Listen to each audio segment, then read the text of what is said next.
Welcome to Keith Knight, Don't Tread on Anyone. Today we're going to talk about logical fallacies with James Corbett of the CorbettReport.com. Make sure to check out his video. WTC 1993 was an FBI job at CorbettReport.com. Check him out at BitChute for just $1 a month.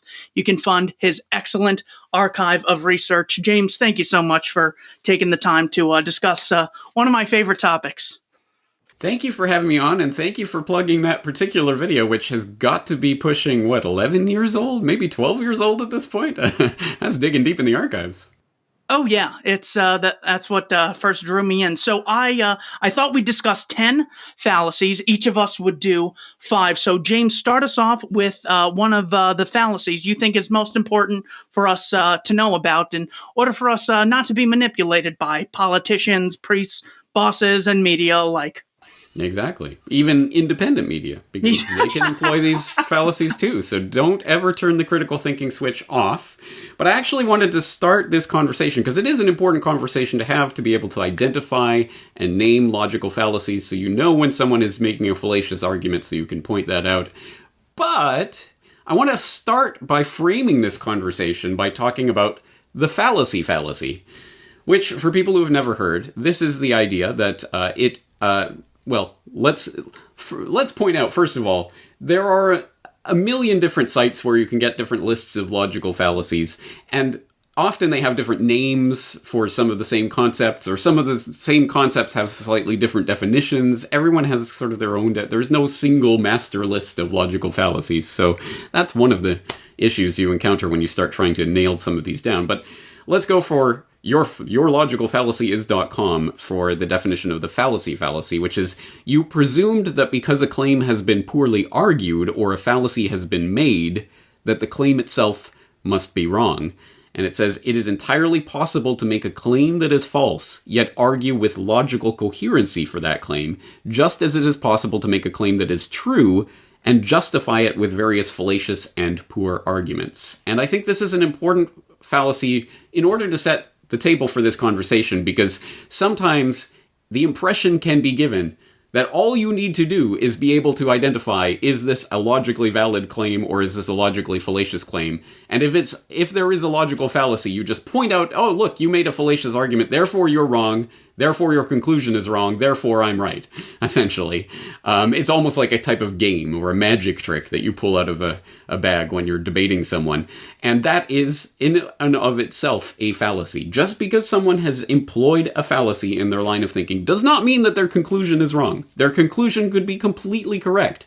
They're just not making a valid argument for that conclusion. So you have to go back to brass tacks and figure out, well, what is the argument that can be made for this conclusion? So that's the way I want to frame what we're talking about today. Just being able to identify that if a claim, an argument is valid or invalid, is fallacious or not, is not in and of itself something that will arrive at truth all by itself. No, you still need to actually construct a valid and coherent argument based on valid premises that follow one from another, that lead to a valid conclusion. And then you have to verify that, were those premises correct? Is that conclusion correct? There is no, again, as I keep coming back to in so much of my work, there is no shortcut to truth. You have to go through the critical thinking process, and you have to interrogate every assumption. And just because a claim is fallacious does not mean that the conclusion is incorrect. Oh, yes. Excellent one. The first one that came to mind was one that Ayn Rand actually introduced me to, called the argument from intimidation. This is anything that shows disapproval in one idea or another. We see this a lot on social media when someone just responds, ha ha ha, ha, good luck with that idea, or how's that working for you? Or someone just will respond with a gif or a sigh, or they'll say, you really don't think that, do you? Or they'll, oh, come on, you're smarter than that. It's anything to show disapproval. She says that it's a means of forestalling debate and extorting an opponent's agreement with one's undiscussed notions. It's a sense of psychological pressure. So I heard George Bush on his discussion with Peter Robinson say, only an ahistorical utopian isolationist could really think that we could leave the Middle East. It's like, really, of anyone throwing stones, it's this guy in like the glassiest house that has ever been created. You'll get this a lot when you're asking for definitions. So when you say, okay, so before we, criticize government, corporation, socialism, capitalism, the free market, let's just define our terms. Oh, really? I'm not going to, of course I know what I'm talking about when I say socialism, government, capitalism, free market. It's like, you won't get them to really narrow down their focus. I really saw this. Oh, this really pissed me off when Pam Anderson, of all people, was talking to Meghan McCain, who's, by the way, her father was a hero, in case you haven't heard. She said, when Pam Anderson was saying, yeah, it's important that Julian Assange expose these war crimes, Meghan McCain goes, and Putin agrees. The argument from intimidation is anything that shows disapproval. It's anything that means to say, oh, but people won't like you. Oh, you're not popular. You're not part of the cool club. Anything like that is the argument from intimidation, and it is fallacious. So you're saying that posting a reaction GIF or a reaction image of Picard doing the facepalm is not an adequate response to someone's argument? It is not an adequate response. It's funny, and it gets a lot of people to say, oh, well, if I want to be cool and popular, oh, this has 1,000 likes, I guess it doesn't need addressing. I can just oppose this without actually thinking. Yes, that is what I'm saying. Yeah, well, again, it's also important to differentiate the types of communication that people are engaging in, and not everyone is always trying to make a logical argument for what they believe. Again, sometimes you do just react with a reaction image or something like that. But, tempting, yeah. But it is not an argument. That's the important part. Okay, my next one is the appeal to authority, which, of course, will be familiar to everyone in the audience because everyone employs it all the time in debates endlessly.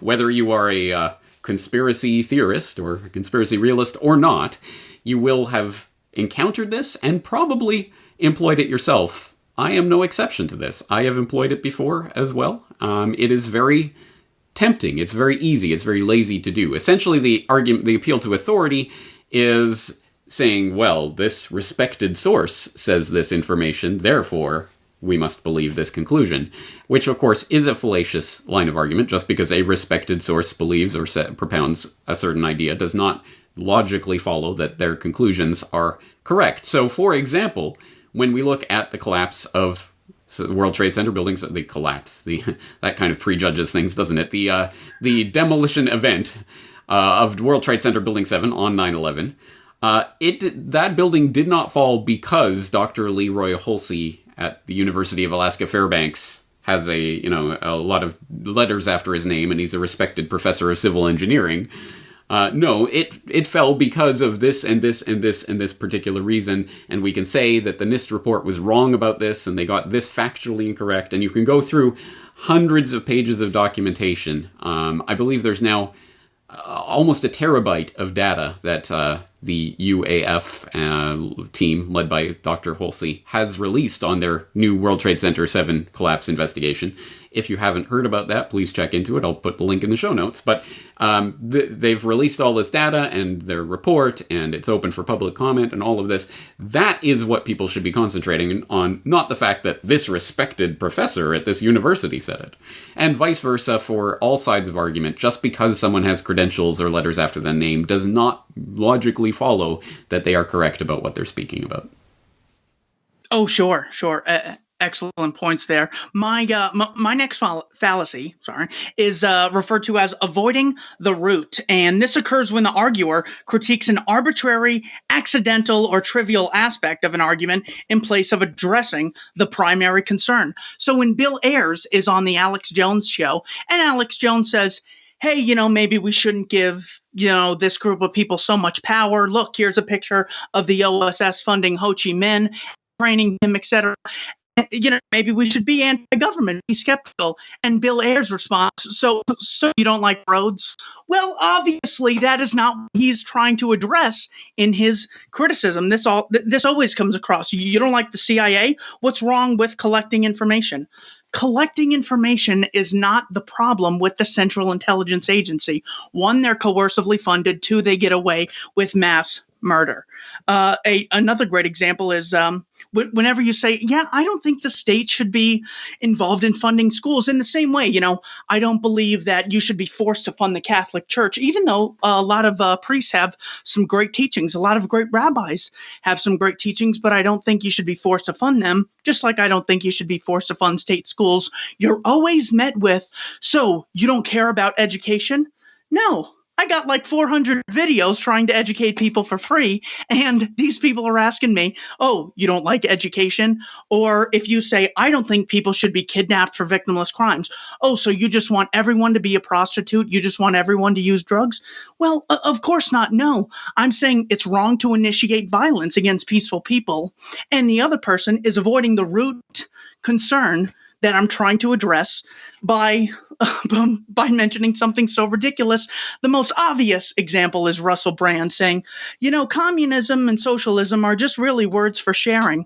No, sharing can exist under any society when someone gives someone something. What makes socialism unique is the institutionalized aggression against private property and individuals. So avoiding the root is one I see all the time. That's why I thought it would be of value to mention.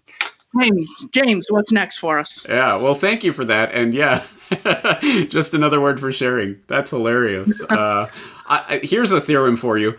People's adherence to socialist ideology is in exact inverse proportion to their understanding of what socialism is. That's something I've encountered throughout my life. Anyway, all right. That's a very good point. Well, let me broach another fallacy that I see employed all the time, and that I will say mea culpa. I do use this from time to time when I should be checking what I'm saying, and certainly not putting it forward as an argument. This is the genetic fallacy. Essentially, this fallacy is that because this source said this particular thing, this information comes from this particular source, therefore it is to be trusted or it is not to be trusted. And we can conclude, okay, so this is true because this source said it. And so the idea here is, for example, I'm sure you've had this argument a million times with normies. Yeah, but the New York Times says that the Russians interfered with the election or something like that. And you could say, yeah, the New York Times, well, they're wrong about everything. So I guess we can conclude that the Russians didn't do it. Of course, both of those they're kind of mirror image logical fallacies, because one is saying because the New York Times says it, it must be true. And you're saying because the New York Times says it, it must not be true. Well, neither one is correct, because of course, the New York Times does publish factual, real, true, verifiable information, and it does publish lies and slander and misinformation. So, again, the onus is on the person who is using that information to verify that information. And sometimes that's impossible from a third-party perspective. Sometimes you have to just throw your hands up and say, well, I don't know, but they are reporting this. And that's fair enough, and you are saying in your premise there, well, this may not be true, but if it is true, then blah, blah, blah. Okay, fair enough, that's one way to proceed. But to dismiss information or to accept information simply because of the source of that information is, of course, a logical fallacy. And as I say, I find myself slipping into that, and I do employ that from time to time. Oh, the lying liars of the MSM said blah, blah, blah. Therefore, it's not true. Again, that is a logical fallacy. That is not a valid argument. We should not be lazy in actually putting that forward as an argument if we are trying to argue in a logically coherent and consistent way. Oh, yes, that is definitely a common one. My next one is the logical fallacy of the golden middle. This one is so exhausting just because of how often you come across it. Long story short, it claims that that which is true and moral is that which is a middle ground between two given positions. The problem is that so often two of the given positions are completely manipulated and unjustified in the first place. It's the equivalent of saying, well, there's the Democrats and then there's the Republicans. We don't want to be on either extreme, therefore let's meet in the middle. This way, everyone sort of gets what they want and what they're interested in. That's obviously the right thing to do. I'm sorry, what? Mitt Romney. Mitt Romney, yes, the kind, virtuous, moderate. So what we need to get rid of the extremists. Well, calling a position extreme is totally dependent on what time they're saying it and why they are saying it, in what geographical area they're saying it, at What time? So, of course, the fact that something is a middle ground between two terrible ideas, it's the equivalent of me saying, I want to steal $100 from Mark. You want to steal $0 from Mark. So the right thing to do is to steal $50 from Mark because, we don't want either of us to win. We kind of want to find a middle ground. Compromise is the essence of that which is right. It's that which is virtuous. They constantly will do this. So they'll just have George Bush running against John Kerry, debating how many troops should be in Iraq. No. Is it okay to invade a country and kill civilians while coercively funding the operation, classifying all the documents? That's the primary issue here, not what is the technicality. Kerry at one point proposed sending 40,000 more troops to Iraq. It's such a joke. So they'll call you a gun extremist if you believe the state shouldn't have a monopoly on guns, something totally ridiculous. Or they call you far right or far left. You don't believe in intellectual property. You don't believe ideas can be owned. You're far left. You don't believe the state should monopolize weaponry. You're far right. It's just so ridiculous. That's why the fallacy of the golden middle is so dangerous. James, what's our next one? Excellent point, and let me just say, I would remind you that extremism in the defense of liberty is no vice, and let me remind you also that moderation in the pursuit of justice is no virtue. Of course, Barry Goldwater from his 1964 Republican presidential candidate acceptance speech, and very true words. So yes, let's avoid the golden middle fallacy. My next fallacy is moving the goalposts, which is when you make an argument and you establish that if such and such a condition is met, then this, but then that condition is not met. And so you say, well, that's okay because let's change the argument and, now it's okay again. Now, the very specific example that immediately leaps to mind with so many of these types of argument fallacies, actually, but specifically with moving the goalposts is, of course, global warming. Wait, no, not global warming. Climate change. No, not climate change. Climate weirding. Sorry, wait, no. What are they calling it this week? Oh, that's right, because they keep moving the goalposts.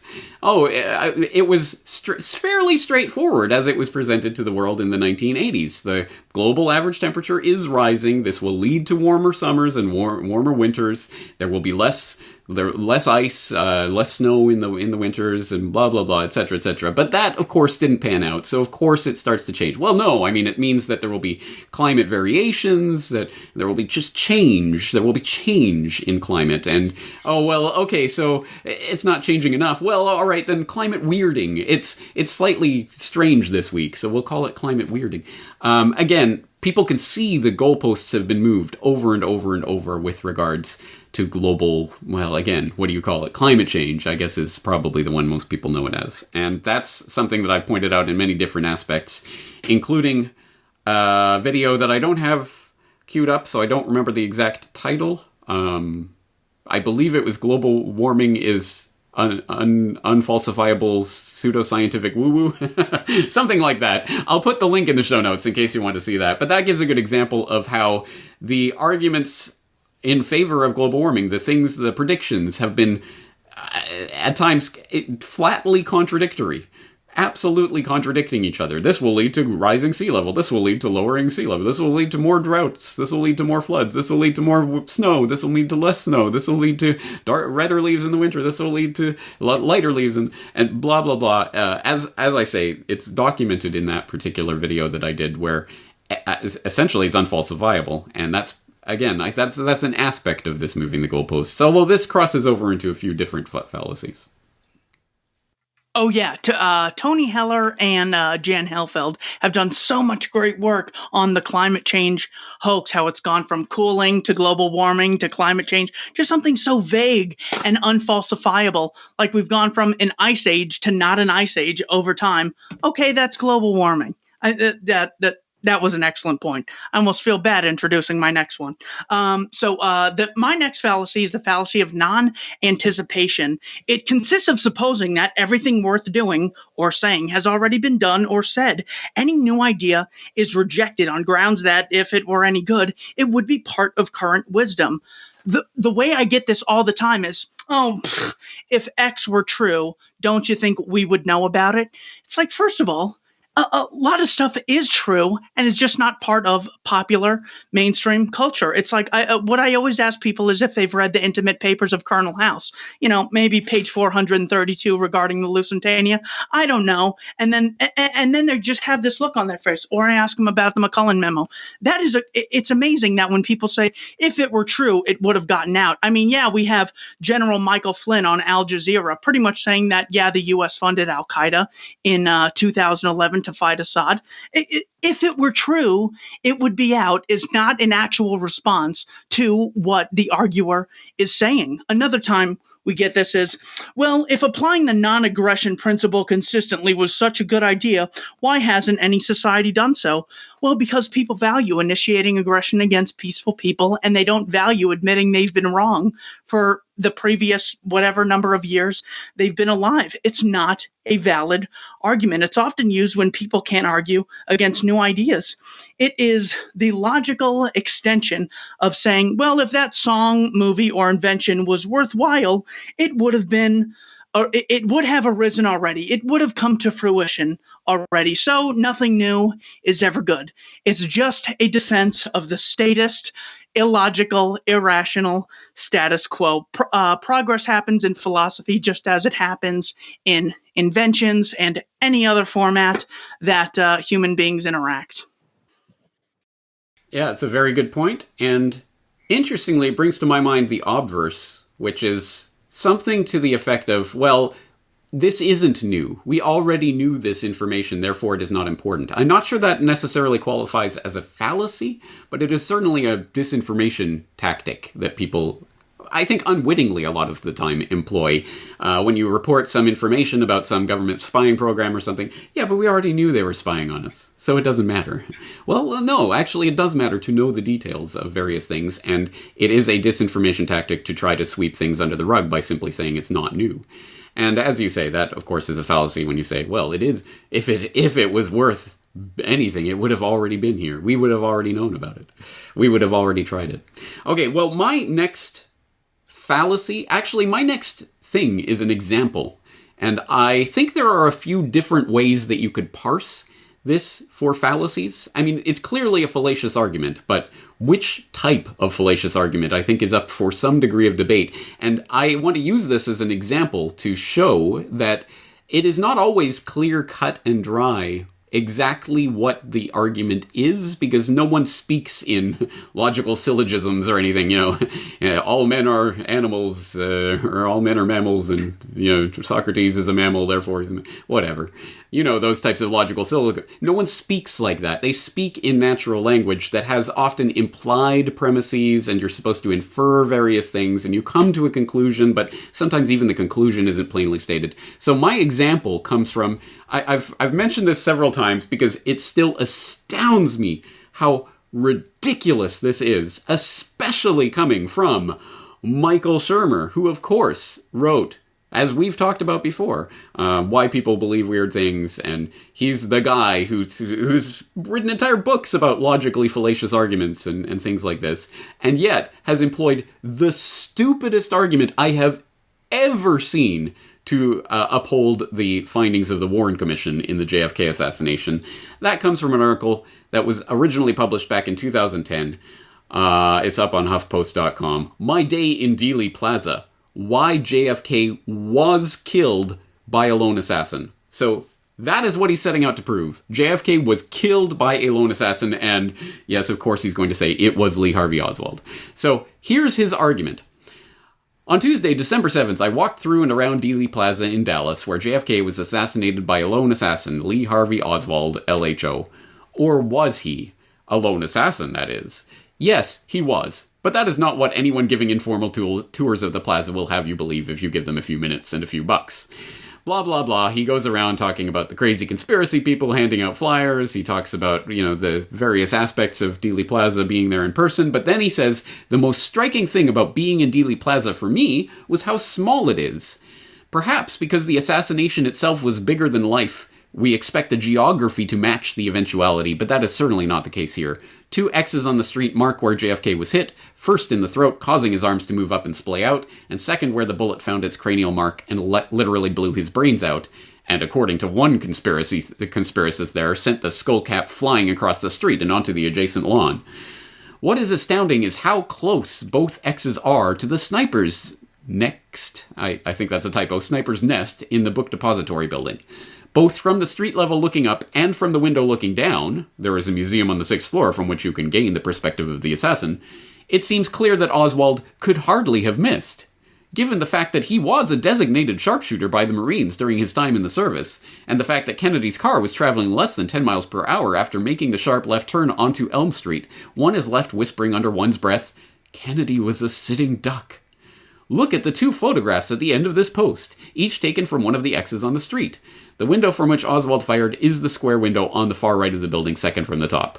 Is it really necessary to invent additional assassins when it is obvious that one could have done the job? No. LHO acted alone in killing JFK, QED.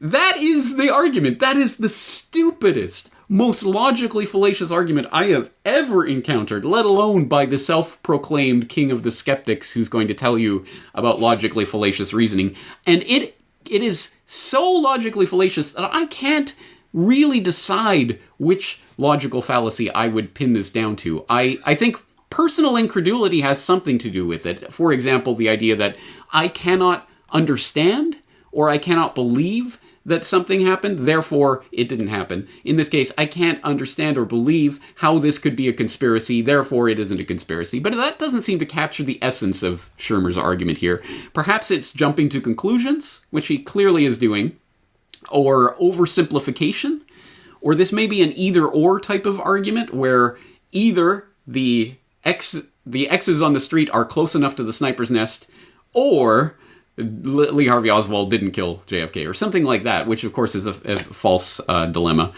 Or it's the simple truth fallacy, sometimes called the plain truth fallacy, that the truth must be simple, must be the simplest possible explanation, and the simplest possible explanation is that Lee Harvey Oswald did it, therefore he did it. Which of course, I mean, all of whatever way you choose to frame that argument, it is clearly fallacious. I could even almost call it a non sequitur.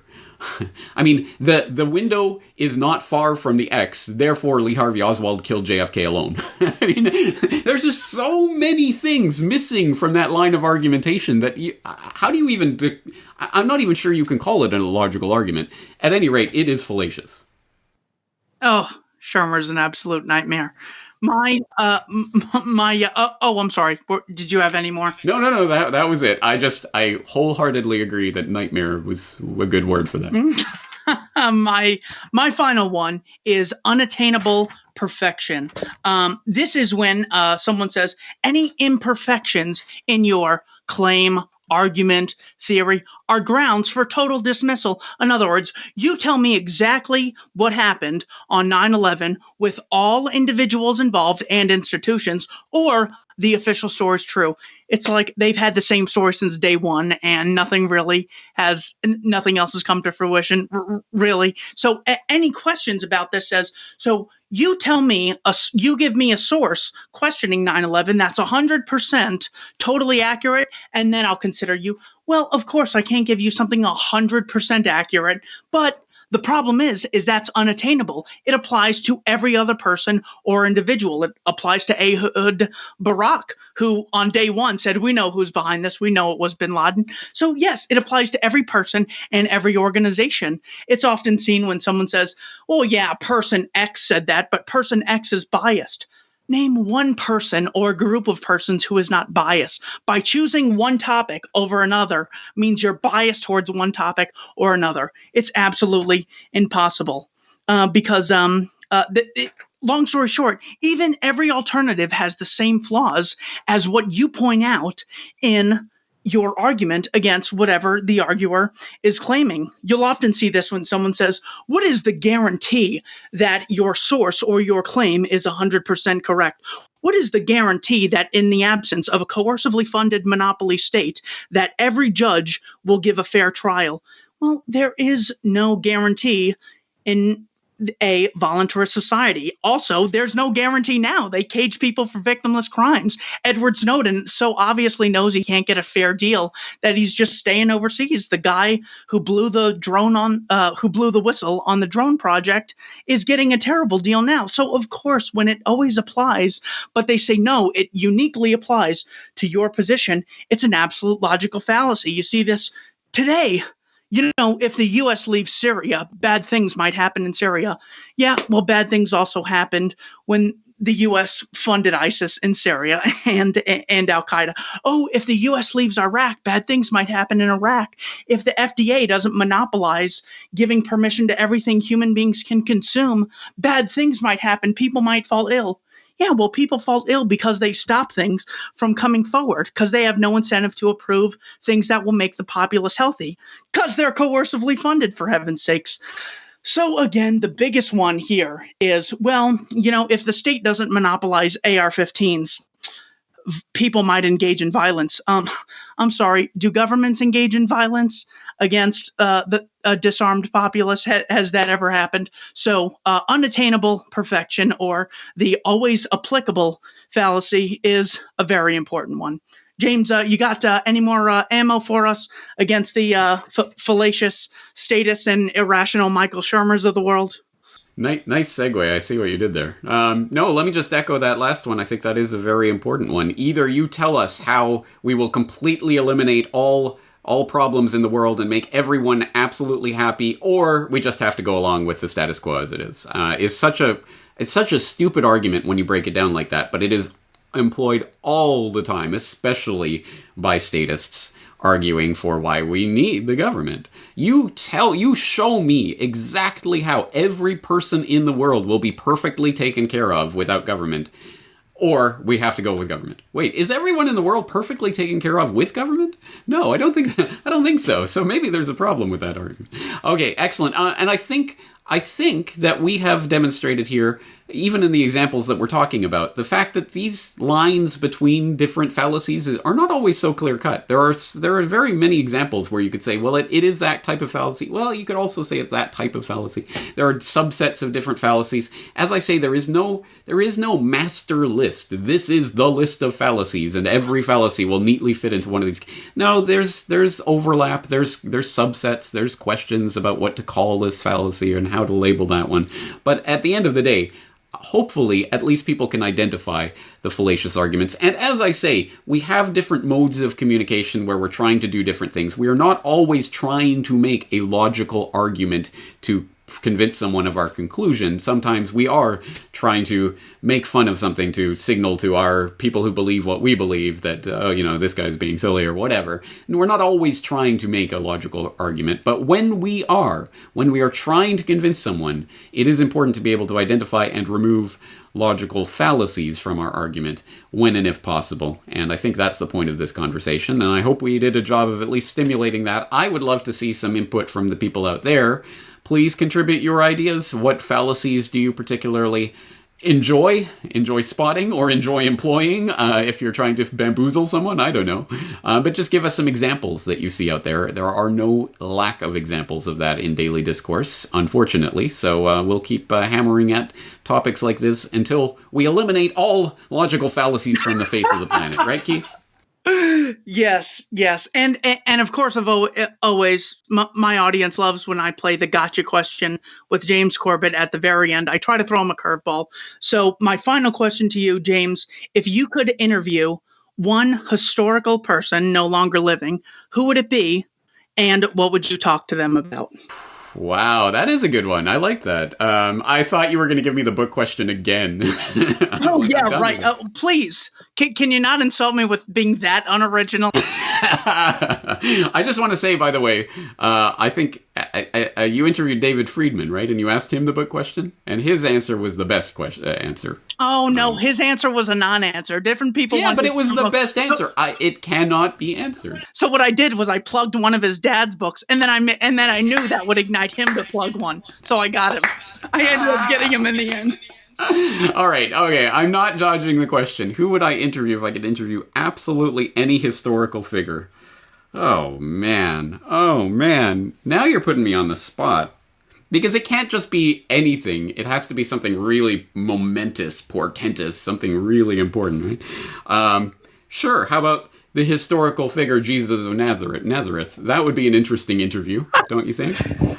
Yes, it would finally answer some questions. And the two sides of my family need more to fight about. So yeah, that would be great. All right. Yeah. Well. Okay. Let's go with that. I think that's as good an answer as any. And then there will be people in the audience that will say, "Well, there was no historical figure." So But anyway, assuming there was an historical figure, yeah, sure, I'd interview Jesus. Excellent. Well, James, thanks so much for coming on. And I thought I would do the quote at the end, as I've started to. This is from Mosai, a philosopher from the 5th century before Christ, allegedly. The murder of one person is called unrighteous and incurs one death penalty. Following this argument, the murder of 10 persons will be 10 times as unrighteous and therefore should get 10 times the death penalty. The murder of 100 persons will be 100 times as unrighteous and therefore should be 100 death penalties. All gentlemen of the world know that they should condemn these things, calling them unrighteous. But when it comes to the great unrighteousness of states attacking states they do not know, they should condemn it. On the contrary, they applaud it, calling it righteous. James, thanks so much for joining me on Keith Knight Don't Tread on Anyone, and thank you for watching. Thank you. I always enjoy it. Take care. Bye.